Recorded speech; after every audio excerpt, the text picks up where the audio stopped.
किया है और आज एक प्रेस कॉन्फ्रेंस रखे हैं, इसको लेकर के क्या कुछ कहेंगे?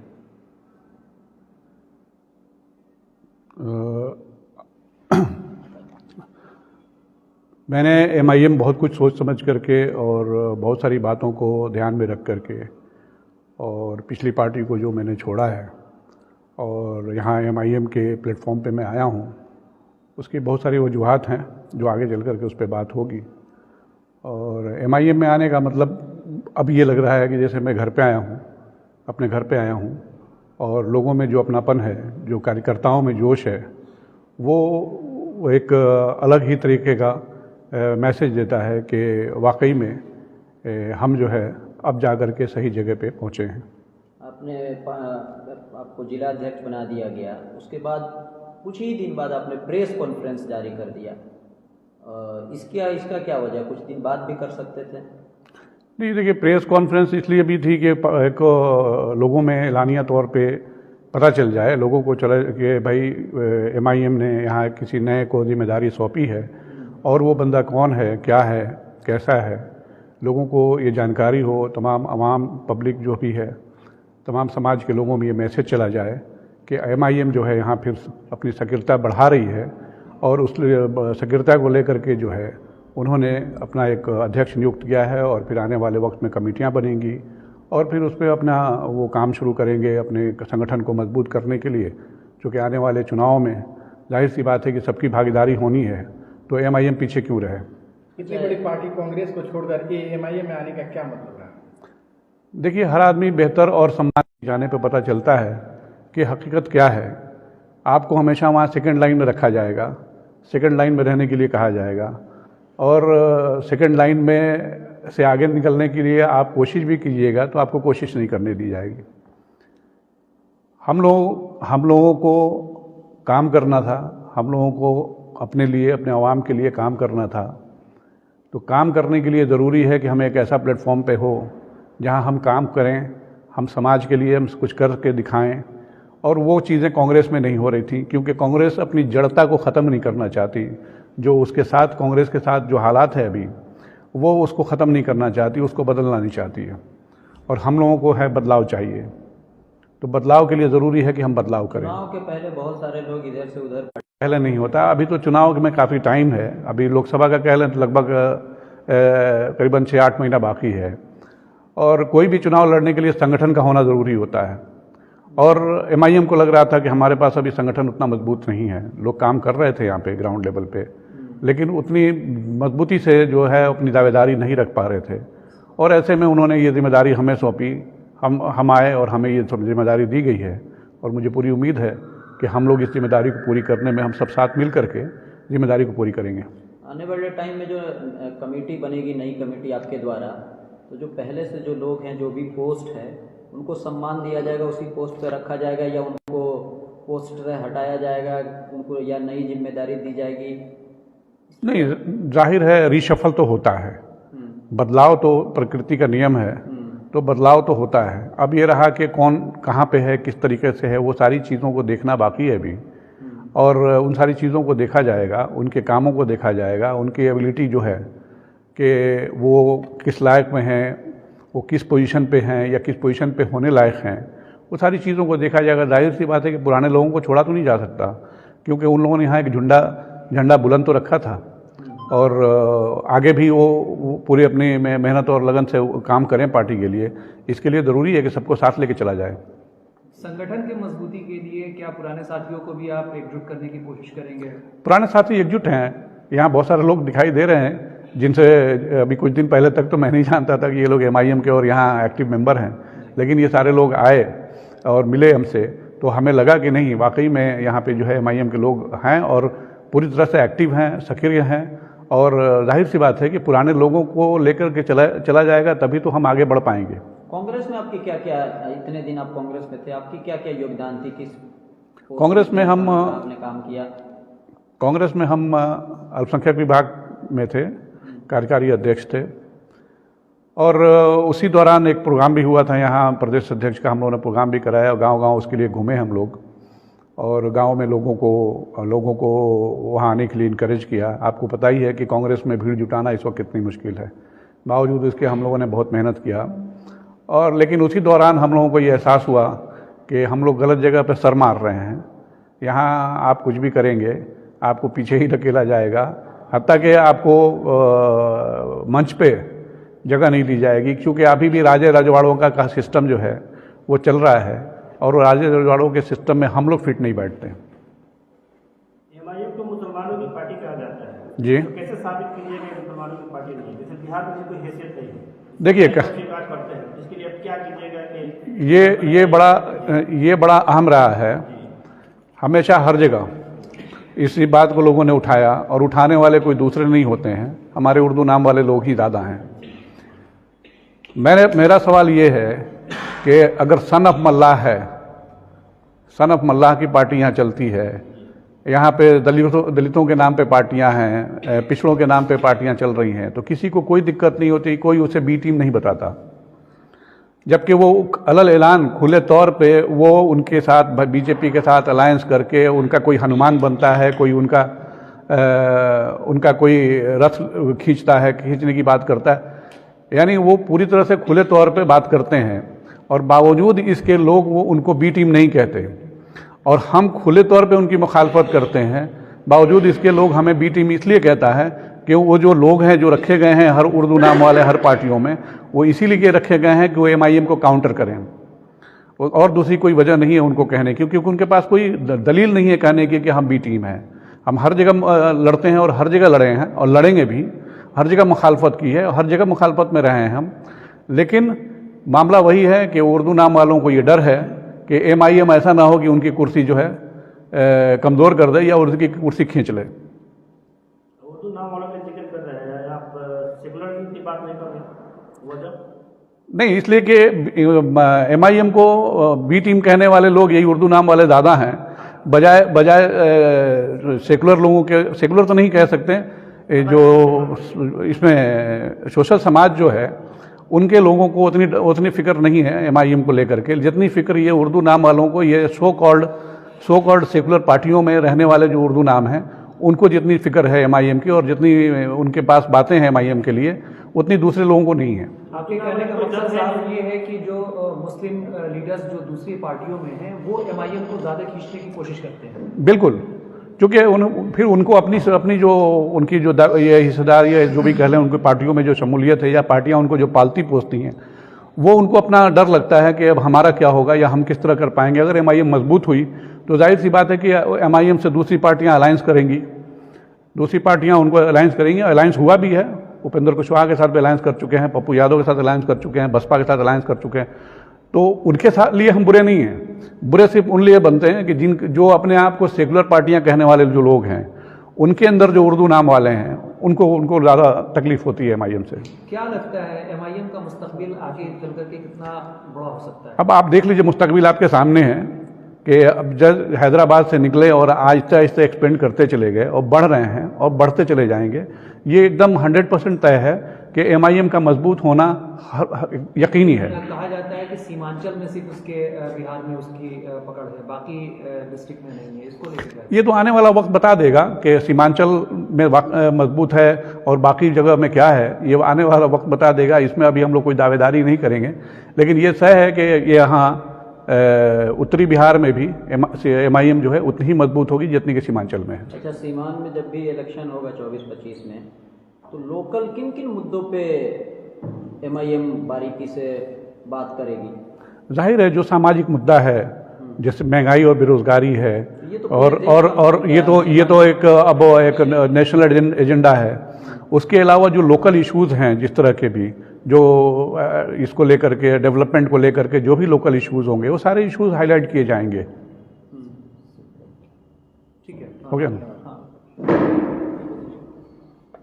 माइक बढ़ा दीजिए।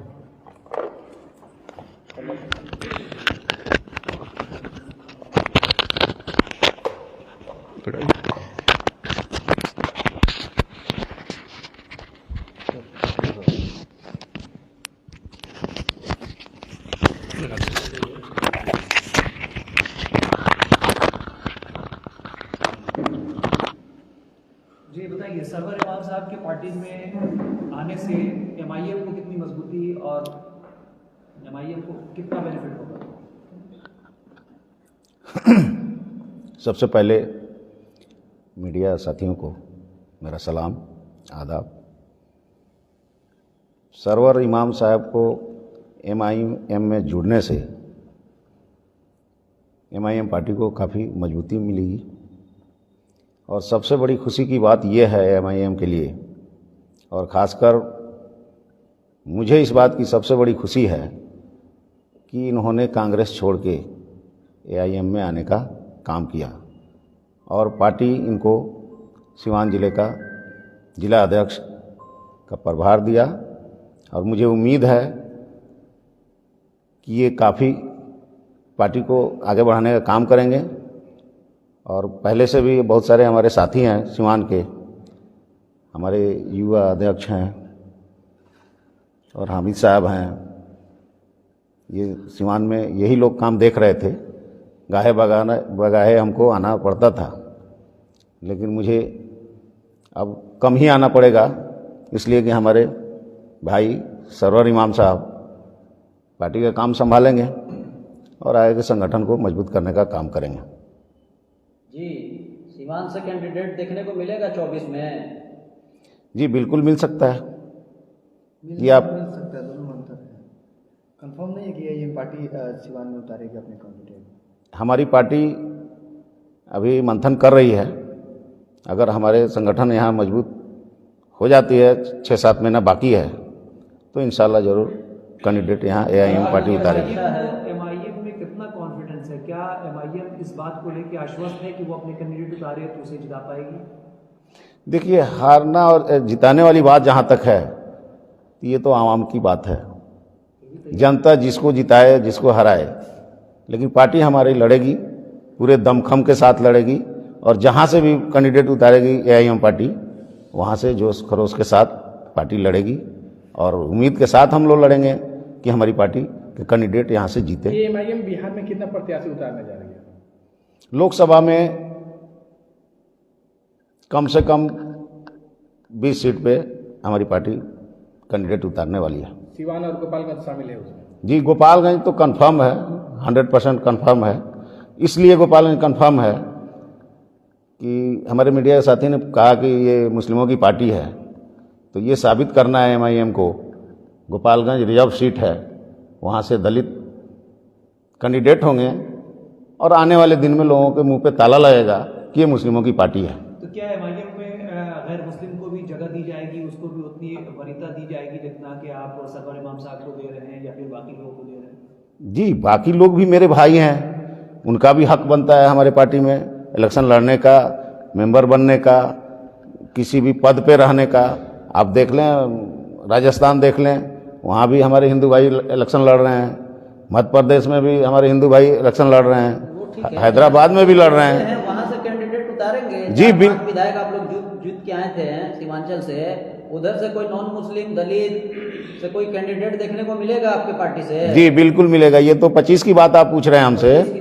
जी, 25 में आपको मैं उम्मीद करता हूँ कि कम से कम 100 तो हिंदू परिवार से हम लोग लेंगे कैंडिडेट को और यहाँ इलेक्शन लड़वाएंगे। जहाँ मजबूत स्थिति में वहाँ की बात कहीं भी दे दीजिए, जहाँ उतना आपकी पकड़ नहीं है, जहाँ आप लोग जीतते आ रहे हैं। अरे कौन सी पार्टी इतनी मजबूत है? पीछे लोकसभा चुनाव हुआ, इतनी बड़ी पार्टी RJD एक भी सीट नहीं निकाल सकती, एक भी सीट नहीं निकाली, तो किसको आप मजबूत समझते हैं और किसको कमजोर समझते हैं? वजह क्या था कि आपके विधायक आपके पार्टी को छोड़कर दूसरे पार्टी में शामिल हो गए? देखिए, वो पार्टी, हर पार्टी में लोग आते हैं और निकल के जाते हैं। ये उन्होंने बहुत गलत काम किया और उनसे भी ज़्यादा गलत काम तेजस्वी यादव और नीतीश कुमार ने किया कि हमारे पार्टी को तोड़ने का काम किया। उसका खामियाजा उनको आने वाले दिन में दिखाई देगा। नहीं लगता है कि आपके संगठन में कमी रही होगी, आपकी पकड़ में कमी रही होगी, जिसके बदौलत ये सबके सब भाग गए? नहीं, सब के सब तो नहीं भागे, 4 भाग गए। अगर भागना सबको होता तो अख्तरुल ईमान साहब भी भाग जाते। सिर्फ उन्हीं को छोड़ा गया, बाकी तो सब चले गए। वो नहीं टूटने वाले थे, वो बिकने वाले नहीं थे। बहुत सारे मीर कासिम आज भी जिंदा हैं, जिनका सबूत वही दिए हैं कि हाँ हम क्या हैं। कभी उनको कोई वहाँ पूछता नहीं था। MIM के टिकट से जीत के आए वो लोग और थोड़ी सी लालच और लोभ में पड़ के पार्टी को उन्होंने छोड़ दिया। आने वाले 25 में उनको पता चल जाएगा कि पार्टी छोड़ने से हमको क्या फायदा हुआ। सारी पार्टियां हैं, आप खुद को कहाँ देखते हैं? मैं अपने आप को बहुत अच्छा देखता हूँ, मजबूत समझता हूँ अपने पार्टी को। मेरी पार्टी जहाँ भी है ईमानदारी के साथ है, ना इस पे कोई दाग धब्बा है और ना कोई दलाली का ठप्पा है। 2025 में अगर वापस से आपके विधायक आते हैं और आपसे आर्गुमेंट करते हैं कि दोबारा वो MIM में ज्वाइन करेंगे, तो क्या आप पुनः एक बार विचार करेंगे? जी नहीं, वो बिल्कुल नहीं आ सकते हैं। पार्टी उनको कभी भी अपने खेमे में शामिल नहीं कर सकती है, इसलिए वो गद्दार हैं। गद्दार को कभी फिर दोबारा सटाया नहीं जाता। जितने विपक्ष के नेता थे सबके ऊपर ED CBI की जांच रही, इतने मुखरता से बोलते हैं असदुद्दीन ओवैसी, उनके ऊपर कोई जांच नहीं लगाया जाता। तो क्या असदुद्दीन ओवैसी साहब कोई आपको चोर दिखते हैं क्या? ना उन्होंने कोई घोटाला किया, वो अपना ईमानदारी के साथ काम करते हैं और जो भी उनका मामलात है चुस्त दुरुस्त है। अगर इनकम टैक्स ज़्यादा से ज़्यादा उनके ऊपर इनकम टैक्स छापा डाल सकती है तो अपना रिटर्न भरते हैं वो। ऐसा नहीं है वो कभी मंत्री नहीं रहे हैं कि किसी काम में वो घोटाला किए हों या घोटाले का संभावना हो जिनके ऊपर CBI छापा डाले या ED डाले। चलिए लास्ट भारत में सवाल तो में पार्टियां हैं, हमारी लेकिन हैं। दो ही धड़ा काम कर रहा है, ये सब मानते हैं देश में। पहले यूपी और इंडिया था और अब NDA और इंडिया है। तो आप किसी धड़ के साथ नहीं है, ये इसका क्या आप जवाब है आपके पास? देखिए, और एलायंस की दुनिया चल रही है पूरे विश्व में। अच्छा, बहुत सारी पार्टियां अभी बाकी हैं इंडिया के अंदर, बहुत सारी पार्टियां और हैं। नहीं, दो ही धड़ा है, आप किसी धड़े के साथ नहीं है, इसका आप हमको जवाब दीजिए। तीसरा फ्रंट बनने जा रहा है, ये आपको मैं अवगत करा दूं। और जिन लोगों के साथ इन लोगों ने अपना गठबंधन बनाया है, ये सेकुलर पार्टियां जो नामो नेहाद की सेकुलर पार्टियां हैं, तो इन लोगों ने शिवसेना को भी अपने साथ रखा है। शिवसेना से बुरी तो MIM पार्टी नहीं है, जो कि ये लोग हमारे पार्टी से भागे फिर रहे हैं। हमारे अख्तरुल ईमान साहब बिहार सदर, उन्होंने खुला ऑफर दिया कि हम आपके साथ रहेंगे, लेकिन वो इसी डर से वो हमारे पार्टी को नहीं मिला रहे हैं कि जो हमारे सरवर इमाम साहब ने कहा कि जो उर्दू नाम वाले लोग हैं उनकी दुकानदारी बंद हो जाएगी और जो आज तक बहला फुसला के या डरा के वोट लिया जा रहा है अल्पसंख्यकों से, वो वोट मिलना सेकुलर पार्टियों को बंद हो जाएगा। इसीलिए घोषणा होने 4 महीना बाकी है, कब फ्रंट बनाइएगा? मात्र 4 महीना है। ये तो 4 महीना काफी दिन होता है, 120 दिन अभी बाकी है। नहीं, तो इस पे भी तो गौर करना है कि फ्रंट बनाना आसान नहीं ना है। ऐसी क्यों है और किसके साथ कि आप आपको फ्रंट कोई बना रहे हैं? अपने में शामिल करने के लिए तैयार नहीं है? फिर आप कहाँ हैं और क्यों आप इतनी कमजोर हैं? नहीं, हम तो इतना अपने आप को कमजोर नहीं समझते हैं। मीडिया बंधु जो भी समझे, पार्टी हमारे अपने आप को कमजोर नहीं समझती। अगर कमजोर समझती पार्टी तो हैदराबाद से चल के यहाँ बिहार में इतना झंडा नहीं गाड़ती। और रही बात ये गठबंधन की, तो अंदरूनी बात चल रही है, हमारे शीर्ष नेता लोग बात कर रहे हैं। आपको इसी महीना में इंशाल्लाह मालूम हो जाएगा कि हाँ, ये तीसरा फ्रंट बन रहा है और उसका नाम क्या है। आप कुछ कहना चाह रहे थे कि इसी सवाल के जवाब हम देना चाहते हैं। बताइए। माइको जो लगेगा। दूसरी पार्टियां गठबंधन नहीं करना चाह रही हैं। दूसरी पार्टियों को मुसलमान का वोट चाहिए। समझने वालों को समझने की ज़रूरत है कि आखिर MIM में क्या कमी है या क्या गलती है। आप शिवसेना को आप करते हैं, ये अलायंस करते हैं, आप खुद को सो कॉल्ड सेकुलर बताते हैं और आप शिवसेना को अलायंस करते हैं। शिवसेना को अलायंस करने के बाद जो ही शिवसेना जो अपने असेंबली के अंदर खड़े होकर के सीना ठोक करके कहते हैं कि हाँ, हमने बाबरी मस्जिद शहीद किया, आप उनसे अलायंस तो कर लेते हैं, लेकिन आप MIM से अलायंस नहीं करते हैं। ये बहुत सोचने वाली बात है।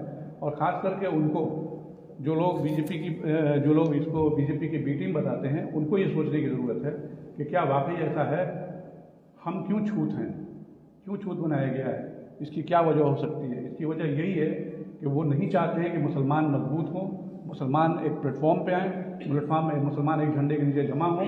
उनको बिखरा हुआ मुसलमान चाहिए, उनको कमज़ोर मुसलमान चाहिए, उनको सिर्फ वोट देने वाला मुसलमान चाहिए। उनको डराया जाए कि बीजेपी के खिलाफ हमको वोट नहीं दीजिएगा तो बीजेपी आ जाएगी, हमको वोट नहीं दीजिएगा तो वो आ जाएगा। और अंदर खाने में सबकी सेटिंग है। अभी एक मिसाल दे देते हैं छोटी सी। अभी हाल में एक बयान आया था, मुख्यमंत्री के कैंडिडेट हैं कमलनाथ जी, उनका एक बयान आया था मध्य प्रदेश में। उनको क्रेडिट चाहिए बाबरी मस्जिद की शहादत का, ये आप सब लोग को पता ही होगा कि उन्होंने कहा था कि बाबरी मस्जिद का ताला राजीव गांधी ने खुलवाया और बीजेपी अकेले क्रेडिट नहीं ले सकती है। तो क्या मेरा ये सवाल है कि क्या वो ये कांग्रेस जो है वो बीजेपी की बी टीम नहीं है या होने का दावा नहीं करती कि वो कह रही है कि हमको क्रेडिट चाहिए, और उनको क्रेडिट कौन देगा, कांग्रेस में रहने वाला मुसलमान या देश का मुसलमान? मेरा सवाल देश के मुसलमानों से भी है और कांग्रेस के मुसलमानों से भी है। शुक्रिया। बहुत सही जवाब। ठीक है, बहुत बढ़िया।